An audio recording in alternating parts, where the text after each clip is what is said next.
Bonsoir à tous, ici Angelo pour une nouvelle vidéo. J'espère que vous allez bien. Une vidéo de cartomancie. Cela m'a été demandé depuis un petit moment. Donc si cela vous intéresse, restez connectés, surtout que je ferai une annonce à la fin. Commençons.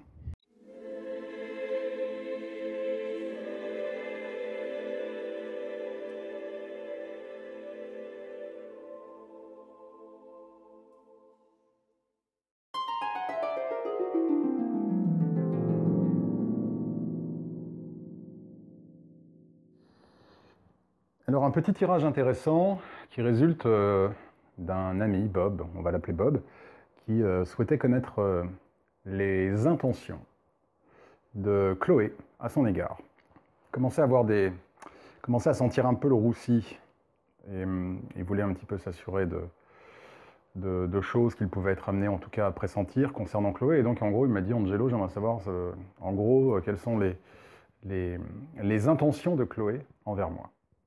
Donc j'ai utilisé mon jeu de cartes et vous pouvez voir les cartes que nous avons. Donc nous avons la dame de pique, le 9 de pique, le 8 de carreau, le 7 de trèfle et le 2 de cœur. Cette ligne est très intéressante parce que c'est le genre de ligne typique qui peut être lue d'énormément de manières différentes, notamment au regard de la question posée. C'est-à-dire que si la question avait été quels sont les sentiments de Chloé pour Bob, je n'aurais pas la même analyse que quelles sont les intentions. Bon. Tout d'abord, évidemment, au niveau des couleurs, c'est pas terrible. On a une majorité de cartes noires. J'en parle d'ailleurs dans mon e-book. Évidemment, les couleurs, hein, c'est très important. En gros, noir, c'est pas bien. Rouge, c'est bien, pour faire très simpliste. Bon. C'est un peu plus précis que ça, mais à gros traits schématisés, c'est un petit peu ça. Donc là, déjà, quelles sont les intentions? Quand vous demandez quelles sont les intentions d'une personne, vous voulez un maximum de cartes rouges. Voilà, déjà. Ici, on a quand même 3 cartes noires, dont 2 cartes à pique, et là on passe au niveau des suites. C'est pas terrible. Les piques, c'est vraiment la suite que l'on... En gros, les piques, ça pique, quoi. Voilà, si ça peut vous aider à retenir. Donc c'est pas terrible. Le trèfle n'est pas une très bonne carte ici. Le 2 de cœur est la seule carte positive que nous avons. Malheureusement, à l'aune des cartes précédentes et de la question posée, il faut faire attention. Alors déjà, c'est intéressant de voir qu'on est bien connecté à la question, puisque nous demandons quelles sont les intentions de Chloé envers Bob, et immédiatement elle apparaît, dame de pique.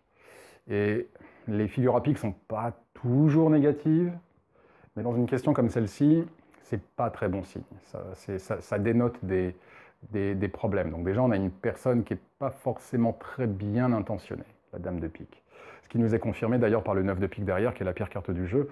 Et en gros, on a l'idée avec la combinaison dame de pique, 9 de pique, que Chloé, en gros... Elle crée des problèmes, quoi. Elle souhaite créer des problèmes, de la souffrance, des problèmes dans la vie de Bob. Le 8 de carreau me fait comprendre qu'il y a un petit côté un peu harcelant chez Chloé. Déjà, elle réfléchit pas mal, elle échafaude un plan. Et en gros, elle a un œil sur Bob. Donc, quand j'ai vu ça, je me suis dit peut-être que... Je sais pas, elle le suit un peu partout sur les réseaux sociaux ou ce genre de choses. Et quand j'en ai parlé à Bob, effectivement, il m'a confirmé que très souvent, elle visitait son profil, alors je sais plus, je crois que c'était LinkedIn, et qu'elle likait beaucoup de ses posts. Donc ça, c'est le 8 de carreau. On a donc définitivement l'idée, effectivement, de quelqu'un qui est un peu collant, qui regarde, qui épie, qui espionne, qui met en place des choses, qui réfléchit. Et alors, elle n'aura absolument pas peur du coup de mettre les bouchées doubles et les mains dans le cambouis avec le 7 de trèfle pour aboutir, pour atteindre son objectif. Qui donc est de poser des problèmes dans la vie de Bob. Donc les intentions ne sont pas très bonnes. Dame de pique, 9 de pique, déjà, on a l'idée aussi d'une personne qui n'est pas très honnête. Une personne envers qui on ne peut pas faire confiance. Quelqu'un qui peut jouer un double jeu, surtout avec le 8 de carreau. Il faut faire attention, il y a vraiment l'idée de double jeu, là, ici, qui apparaît. Et avec le 7 de trèfle, c'est quelqu'un d'un peu... Elle est maline, elle sait y faire, elle est stratège, elle a de la suite dans les idées, et elle n'a pas peur de mettre en place les outils qu'il faut pour arriver à ses fins. Et le 2 de cœur, qui en principe est une bonne carte ici, montre plutôt que, en gros, elle va chercher à se rapprocher de Bob. Donc le loup un peu déguisé en agneau, le loup dans la bergerie. Donc j'ai indiqué évidemment tout cela à Bob, et 4-5 jours plus tard, évidemment, comme par hasard, elle l'a contacté en lui disant qu'elle avait besoin de lui parler. Donc, bon, ils se sont vus. Et effectivement, elle a adopté un ton mielleux. Bon, en gros, elle a voulu un peu réchauffer les relations entre elle et Bob, sachant qu'ils n'ont jamais été ensemble, hein, je précise. Mais bon, elle a laissé une porte ouverte, quoi. Elle a laissé entendre des choses. Évidemment, Bob, déjà, n'était pas particulièrement intéressé, mais il a eu la confirmation qu'en fait, il fallait faire attention. Par rapport à une personne qui apparaît ici, Dame de pique, déjà une personne assez compliquée, assez noire, sans faire de jeu de mots, vu que c'est la Dame de pique et que les piques sont noirs, avec un esprit assez torturé, une personne envers qui on ne peut pas vraiment faire confiance, qui a de la suite dans les idées, qui réfléchit, qui est maligne, qui met en place des choses, qui échafaude des projets. Mais voilà, qui va apparaître comme le 2 de cœur à la fin. Maintenant, ce 2 de cœur, si on regarde la première, troisième et cinquième carte, ce qui est une technique traditionnelle, avec les cartes à jouer, on va dire que la démonstration d'affection 2 de cœur ne résulte, si on va en arrière, en commençant par la dernière carte, puis ensuite on va dans la carte du milieu, et ensuite on va à la première carte. On a donc l'idée que cette démonstration d'affection 2 de cœur ne résulte que d'un plan 8 de carreau qui émane d'une personne aux intentions douteuses, Dame de pique. Voilà, donc vous voyez, ça marche très bien hein, quand on utilise 1, 3 et 5. Maintenant, pourquoi est-ce que je dis que c'est une ligne intéressante? Parce que tout est dans la question, et si la question avait été quels sont les sentiments, c'est pas tout à fait pareil que les intentions. Là, en gros, pour faire simple, j'aurais l'idée d'une personne qui est malheureuse, d'une personne qui est seule, d'une personne qui est en souffrance, qui effectivement est un peu perdue, elle ne sait plus trop où elle va, elle n'est pas très ancrée dans ses émotions, dans sa tête, elle est complètement perdue, avec une certaine lourdeur dans sa vie, donc probablement des choses qui pèsent, et du coup un besoin d'amour. Voilà, si la question avait été quels sont ses sentiments. Mais là, la question c'était quelles sont ses intentions. Donc vous voyez, la question est intéressante et du coup ça conditionne pas mal l'analyse. C'est pourquoi la lecture des cartes est toujours fascinante et c'est pourquoi on ne peut pas lire d'une même manière les cartes. Il y a tellement de manières de voir les cartes. Tout dépend de l'environnement, du contexte, de la question, du flot de cartes. Enfin, c'est quelque chose qui est passionnant, c'est fascinant. Donc voilà pour ce petit tirage. Excusez-moi. Voilà pour ce petit tirage, j'espère que ça vous a intéressé. J'ai trouvé cette ligne assez intéressante. Alors, la petite annonce également, c'est que pour ceux justement qui sont intéressés pour étudier les cartes, j'avais déjà un e-book hein, sur les couleurs et les suites, mais c'est que je vais organiser, au même titre que la classe spirituelle, je vais organiser une classe de cartomancie qui va être le dimanche 7 juin à 14 h. En principe d'une durée de 2 heures, mais ça pourra dépasser, ça pourrait être 2 heures, 2 heures et demie. De toute façon, ceux qui ont participé aux classes spirituelles me connaissent.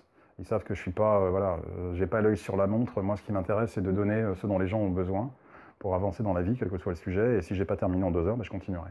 Voilà, c'est aussi simple que ça. Et donc, évidemment, j'enverrai le replay audio également à tous les participants. Voilà.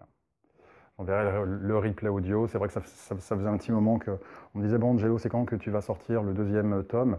Et c'est vrai que j'ai pas le temps. J'ai commencé, j'ai pas le temps. Et plutôt que de faire en sorte que les gens attendent, ils ont déjà bien attendu. Je me suis dit « Bon, autant faire une classe. » Comme ça, ils auront toutes les informations en live et en plus, ils auront le replay derrière, le fichier audio.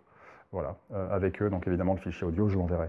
Donc pour ceux que ça intéresse, que vous ayez déjà lu le premier e-book sur les couleurs et les suites ou pas. Donc cette classe, évidemment, je passerai au peigne fin chaque carte, les 52 cartes. Et là, il y a beaucoup à dire. Voilà, donc beaucoup d'informations qui seront données justement pour permettre aux gens de comprendre la signification des cartes et aussi comment développer vos propres interprétations par carte, d'accord, en prenant un petit peu la numérologie. Pas la peine d'être un expert. Et avec un système très simple de comment commencer à dégager aussi vos propres significations additionnelles et qui vous seront très personnelles. Donc beaucoup de choses, hein, beaucoup d'informations, là, ça va être très très riche.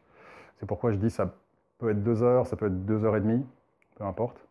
Et donc c'est pour le dimanche 7 juin à 14 h. Donc pour tous ceux qui sont intéressés, je mettrai un lien sous la vidéo et puis sûrement aussi un commentaire post-it pour que les gens que ça intéresse puissent s'inscrire. Alors je suis évidemment très excité, hein, parce que j'adore parler de cartomancie, j'adore partager avec les gens qui s'intéressent cartomancie, et c'est vrai que les cartes sont vraiment très efficaces et vraiment passionnantes. Alors là, l'exemple avec Bob, c'est vrai que le résultat s'est manifesté très vite, hein, au bout de 4-5 jours. Des fois, il faut attendre un peu plus. Après, ça va dépendre aussi, est-ce qu'il y a un délai dans la question, quel est le délai, etc. etc. Mais on peut avoir des résultats assez rapides. Voilà, en tout cas, je vous remercie beaucoup. Évidemment, je posterai très bientôt d'autres vidéos spirituelles, hein. J'ai pas mal de choses à partager avec vous, toujours pour continuer à vous assister, à vous aider, à vous envoyer de la lumière, à répondre à vos questions et à faire en sorte que vous puissiez, en gros, vivre votre vie de la manière la plus harmonieuse possible. Et à ce titre, merci encore à tous pour tous vos commentaires, tous vos messages, tous vos emails. Ça me fait toujours très plaisir. C'est vraiment un plaisir que d'être au contact avec vous, et j'adore cette chaîne et j'adore la petite communauté d'ailleurs qui s'est construite. Donc merci à tous. Je vous souhaite une excellente soirée. Prenez bien soin de vous, donc à très bientôt pour une prochaine vidéo spirituelle, et que Dieu vous bénisse.